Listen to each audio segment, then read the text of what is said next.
This video is part of a series of interviews with some of the parachute engineers, scientists, and developers who have been responsible for the most significant and advanced parachute systems of the last half-century, and was created by the Aviation Trail Parachute Museum in Dayton, Ohio. In June 2017, at the American Institute of Aeronautics and Astronautics Forum, Charles Lowry, longtime deceleration researcher and member of the American Institute of Aeronautics and Astronautics, interviewed Dean Wolf about his work and accomplishments in the parachute industry. I'm real pleased to be sitting here with my old friend Dean Wolf. Worked with him for decades and been his friend and since we can't even remember when. Dean, tell us where you were born and where you live now. Okay, I was born in a little town called, in a little town called Ackley, Iowa. It's in north central Iowa, and I didn't really live in that little town. I grew up on a farm till I was ready to go off to college, and then I left. But I had a lot of experience with very practical, down-to-earth things growing up on a farm where everybody had to work. Where do you live now? I live in Albuquerque, New Mexico. I worked many years for Sandia Labs, which we're going to get into a little later, I guess. And I've stayed there afterward. My family is there, and I have two daughters, and they each have two sons. So I have a lot of relatives in Albuquerque, and spend a lot of time with them.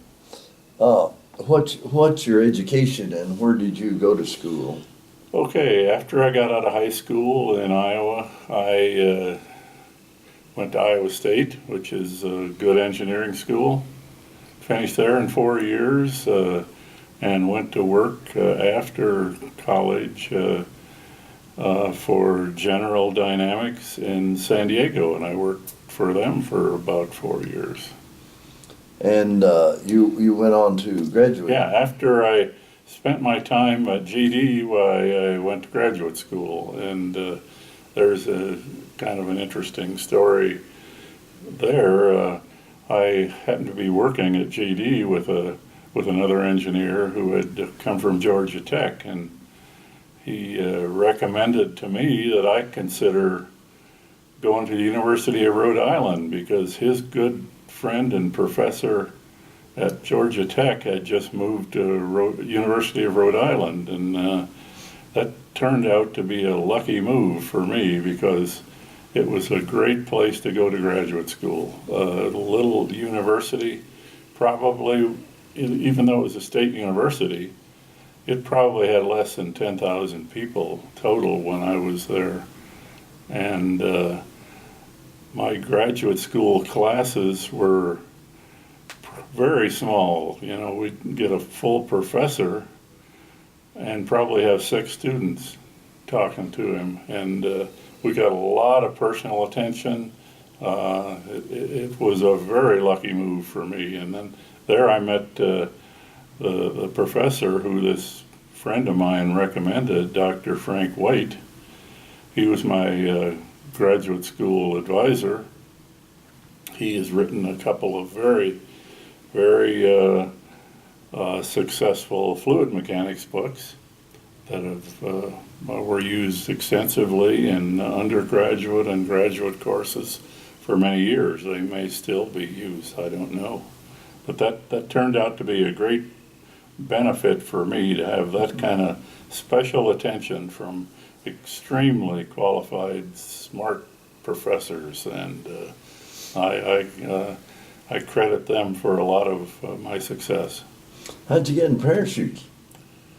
This professor of mine, my graduate advisor, Dr. White, was a consultant for Sandia Labs. Didn't know that when I went there, but he was, and he, like I said, he was a fluid mechanics guy and very expert at fluid mechanics. But he had this consulting job from Sandia Labs, which involved trying to figure out a very strange phenomena they had with one of their parachute recovery systems. they used to launch sounding rocket sensors up into nuclear test clouds. And these sensors would then descend through the cloud and sample the atmosphere.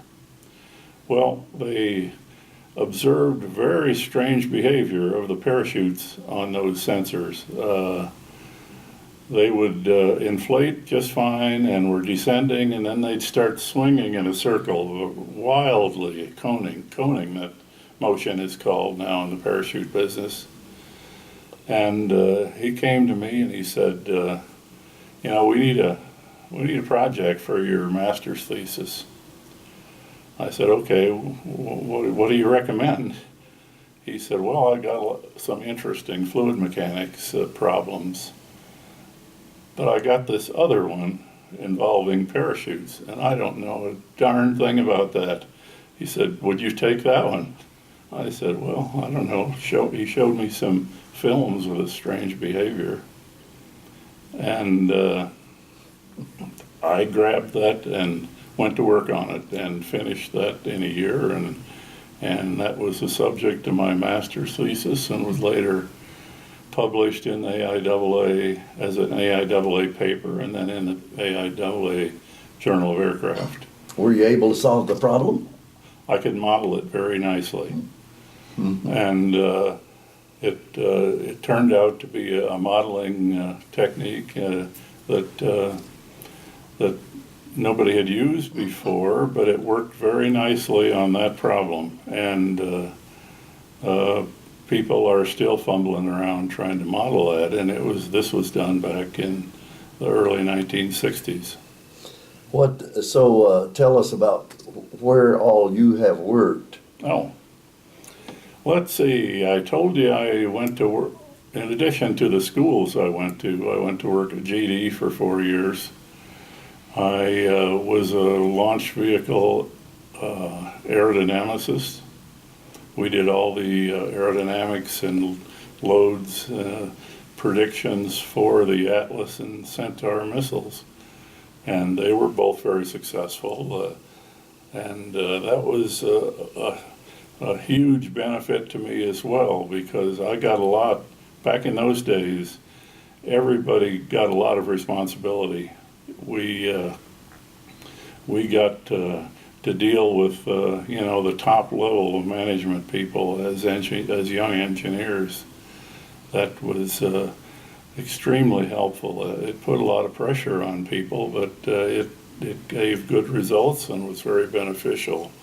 I probably had hundreds of hours of wind tunnel testing to support that work, and analysis techniques were developed to do the same thing. And it was the responsibility that went with it that made it extremely interesting work. So after you left GD, then back to school? Then I went to the University of Rhode Island to graduate school, and that took about 3 years probably for master's and PhD work. And both of the theses I wrote, the one for master's and the doctorate, were on parachute dynamics. And after I finished there, Sandia wanted me to come to work for them because I solved a couple of neat problems for them. But that was kind of in the middle of the Apollo program. And I also got some interest from people at Northrop Ventura, who was the parachute contractor, as you know, for the Apollo parachutes. And that was also a lucky move, because at that time the Apollo parachute program at Northrop probably had a dozen of the U.S. and even world parachute experts. Ed Ewing, the originator of the ringsail parachute, was there. Theo Knacke, the inventor of the ribbon parachute, was there, and a bunch of other famous parachute experts. And I got to deal with all of them and picked up a lot of knowledge on parachutes at that time. So then where did you go after you left Northrop Ventura? Then in the early 70s, the aerospace industry was going through a major depression. They were laying people off all over the place. Sandia was still interested in me coming there, so that was kind of off the beaten track of the depressed aerospace industry, because their parachute interest was in nuclear weapons, the parachutes on nuclear weapons, and that wasn't subject to the same fluctuations in funding as the rest of the aerospace business. So I jumped at that chance and went to Sandia Labs in Albuquerque and worked for them for, oh golly, 25, 27 years, something like that. Very good. What about the best or most notable programs, just to name a few that you've worked on? Okay, as I said, I worked on the Apollo project. It was kind of toward the end of that project, so a lot of the original design work and testing had already been done. But I was an analyst at that time, and because of my experience in graduate school, I was put in a kind of a research group there at Northrop, and we did analysis work and documented the analysis work that was developed during the sort of end of the Apollo program. And what other programs? okay, Taking through a few. let's see. As I said, I went to work at Sandia Labs. Probably worked on a dozen major weapon parachute developments. And These are high performance parachutes, right? well, they were called that. What that means, high performance means, is the environment for those parachutes was very severe. We used to have to design new parachutes to the low altitude, high Mach number limit of the F-111 at that time, which was Mach 1.2 at sea level. And if you turn the crank and work out the numbers, in addition to being supersonic, the dynamic pressure is 2,130 pounds per square foot. And I remember that number forever, because we had to work with it every darn day of the development of new parachutes. And even though the airplane would probably fall apart if it ever flew at that condition, we had to design our parachutes and test them and over-test them at that condition. What were your biggest technical challenges throughout your career? I think that was one of them, designing parachutes for that extremely high dynamic pressure and making them extremely reliable. That required not only developing analysis techniques that we could use and depend on, but also using the very best and latest materials that were available. During that time, nylon was being replaced by Kevlar as a parachute material. Mm-hmm. And all of that work was done during that time at Sandia, working with the people at Wright Field. They were a partner as well in developing the new materials. And now, of course, the new material at that time, Kevlar, is being somewhat replaced by Vectran and Spectra and other materials. But the new materials required a better understanding of how the materials worked under those very high dynamic pressure conditions. What was your proudest moment in your career? Accomplishment on your part? That's a little hard to sort out. I would have to say getting a doctorate in engineering at the University of Rhode Island. Very good. Because I'm not an academic type. I'm a hardware guy. Now, anyway.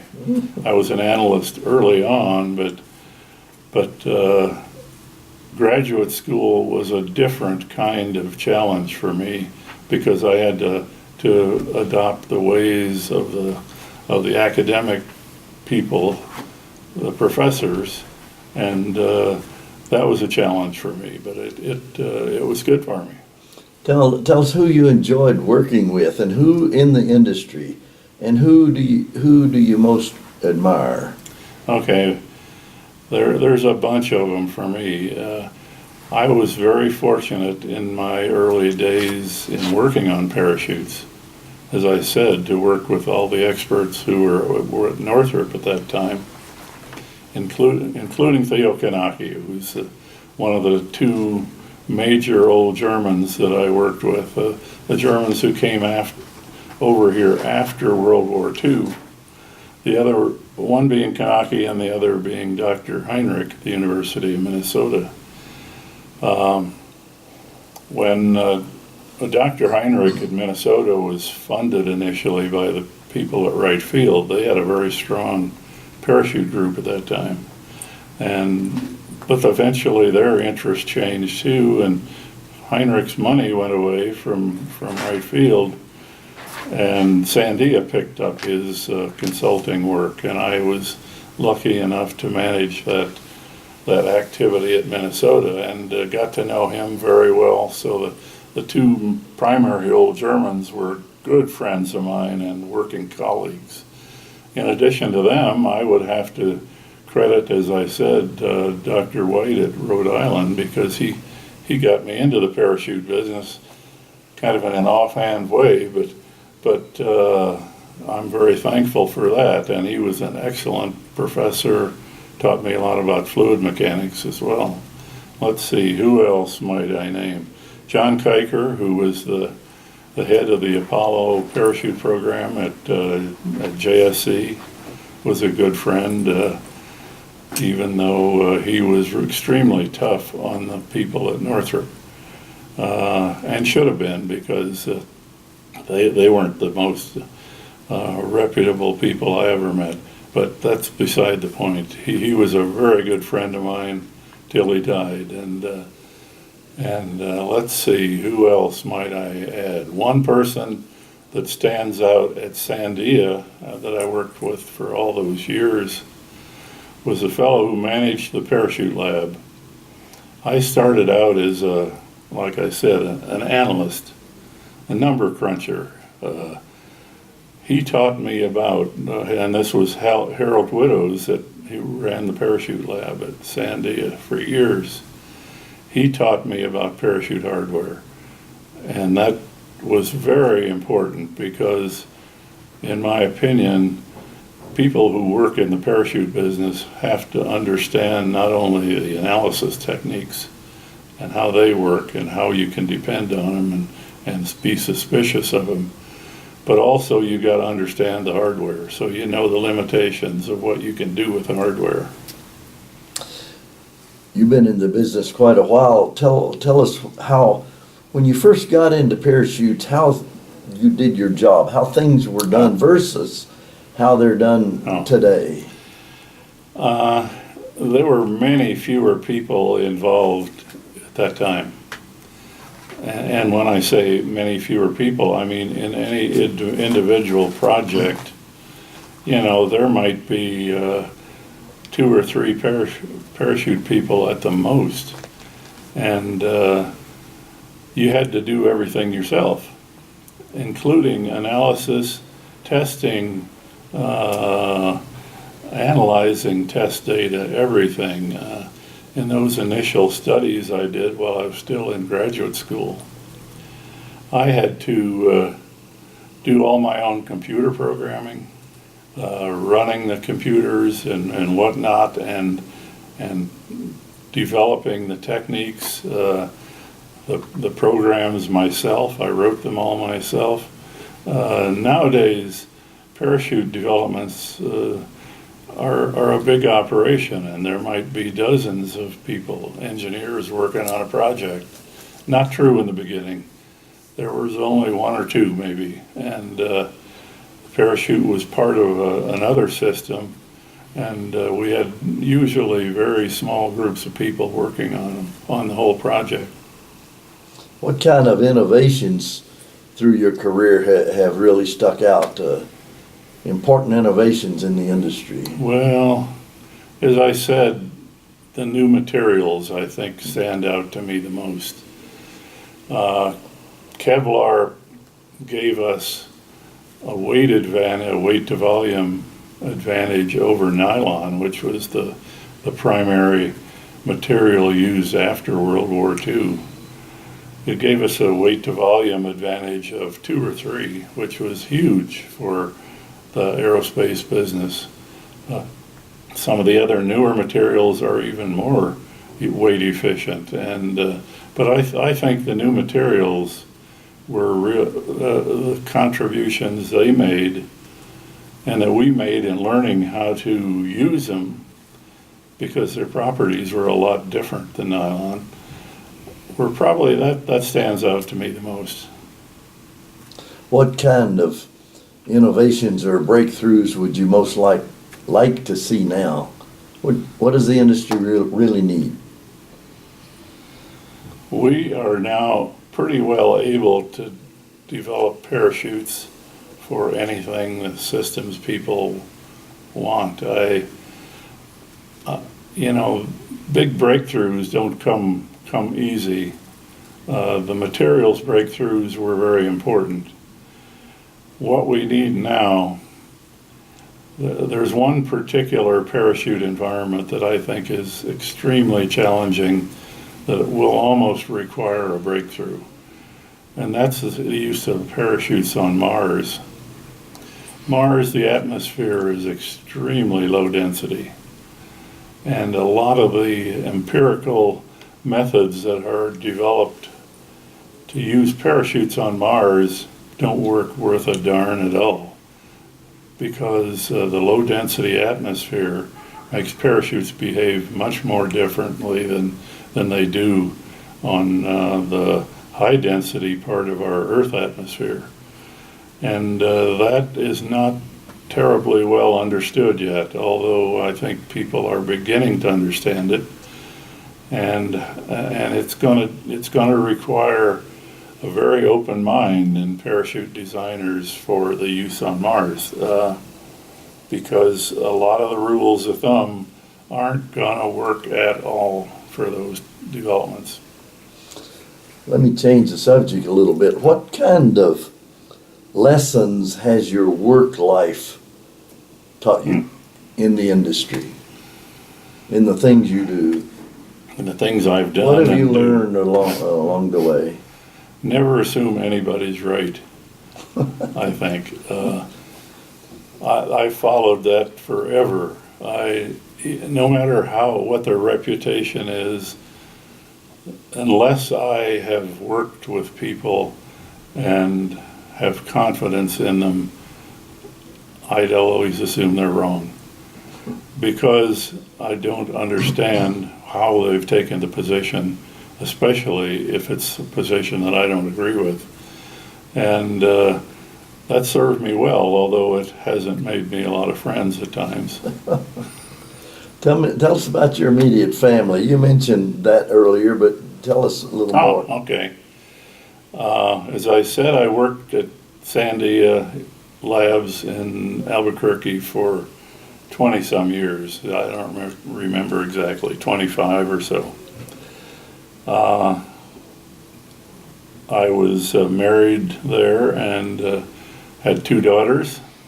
They're adults now and each have 2 sons, so I now have 4 grandsons. And I spend a lot of my time, and we all live close together within a few miles of each other. So I spend a lot of my time, and very pleasantly spend that time, going to their school events, their sporting events, the soccer games and basketball games and tennis matches, whatever. And that keeps me on the move and doesn't let me sit around and do nothing. And that's my family life. They all live close by, and we spend a lot of time together. That's great. Tell us about what lessons your non-work life has taught you? I would say it's very similar to my work experience. I don't necessarily believe everything people tell me. And I think that's a good position to take, when you're dealing with large groups of people and there are decisions to be made and whatnot, when you're listening to politicians or bureaucrats or economists or other shady people, it's best not to believe everything and be very gullible, I think. And not that I'm a real cynic or anything. It's just that I don't readily jump from one horse to the other very quickly. So that I think is what my life philosophy is now, because I have fewer technical challenges, but living in the real world now presents a lot of challenges outside of work, and that's my philosophy. I don't readily believe what people tell me. Well, Dean, I know you have been in retirement for many years, but you've never quit work at all. You've probably been involved with more parachute programs than anybody around today, because you're in such demand as a parachute guy, analysis and hardware. I'll wind this up with just one more question. Through all your experiences in the industry, what advice would you give to a young engineer that wants to come into the parachute business and make a career maybe like yours? I would say to do kind of what I did and learn as much about every aspect of the parachute programs as you possibly can. That is, don't be a aerodynamicist or a stress analyst or a hardware person totally. Learn something about every aspect of the parachute business, because in the parachute business there's such strong interactions between all of the disciplines that you have to know something about, that you're at a disadvantage if you're dealing with people in another specialty that you don't know anything about. And I would give that advice to any new person, to not get too specialized, to be good at what you're doing, but then try to learn as much as you can about other projects or other parts of the parachute business. And I think when I was discussing projects, I stopped when I talked about Sandia, because I spent so long there. But even before I left, I was consulting for NASA on the X-38 program, which was a very challenging development of a huge parafoil, and we had to develop also a big 100-foot drogue parachute for that. And that got me involved with the people at JSC. And then after X-38, there were the Orion parachutes. I worked many years on the solid rocket booster parachute system for the space shuttle, and attended many shuttle launches. We had some, because that was extremely tough environment too. We were recovering the boosters, which each weighed, almost 200,000 pounds. So that was a very new and tough environment. After that, the new booster that was going to be used, the Ares project, I worked on that development till it got canceled right near the end. And now on the Orion project, which is a follow-on to Apollo, sort of, with a tougher environment, bigger parachutes.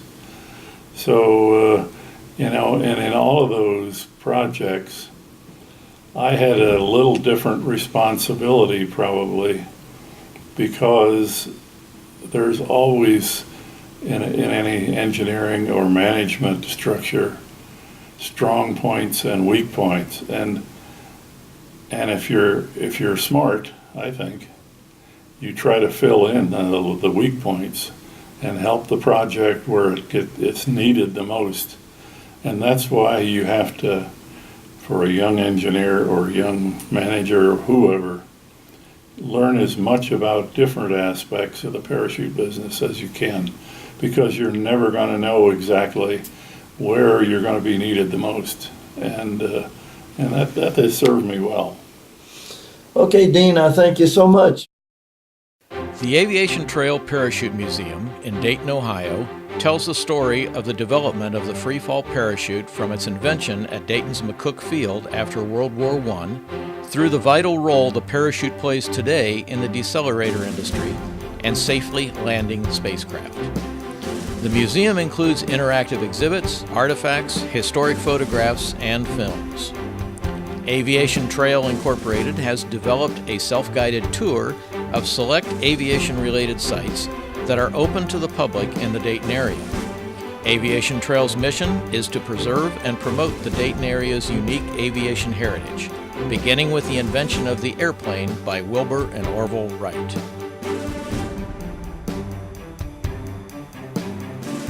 Find out more at aviationtrailinc.org.